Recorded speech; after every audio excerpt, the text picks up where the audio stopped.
Guitar লোৱা মানুহজন নিজেও এখন গিটাৰেই আছিল।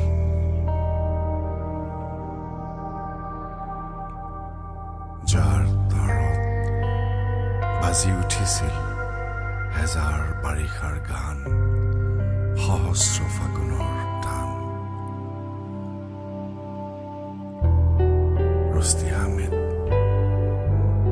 আমাৰ মাজত সদায় থাকিব, এটি সুৰ হৈ, এটি গান হৈ। এখন গিটাৰ, এজন মানুহ, আৰু এটি সুৰৰে ব্যথা। এখন গিটাৰ, এজন মানুহ, আৰু এটি সপোনৰে গাথা। কি আছিল কাহিনীটো যাযাবৰী বুকুতে ৰচা? কি আছিল কাহিনীটো হৃদয়ৰে তেজেৰে লিখা? এখন চিলা এটি শিশু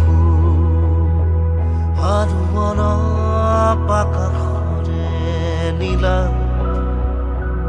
এখন নদী এটি শিশু আৰু এখন কাগজৰে নৌকা।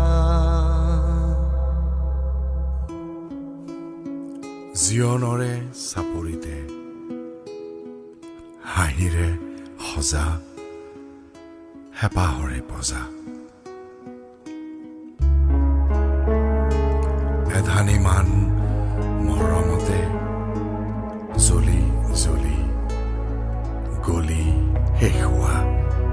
কি আছিল কাহিনীটো যাযাবৰী বুকুতে ৰচা?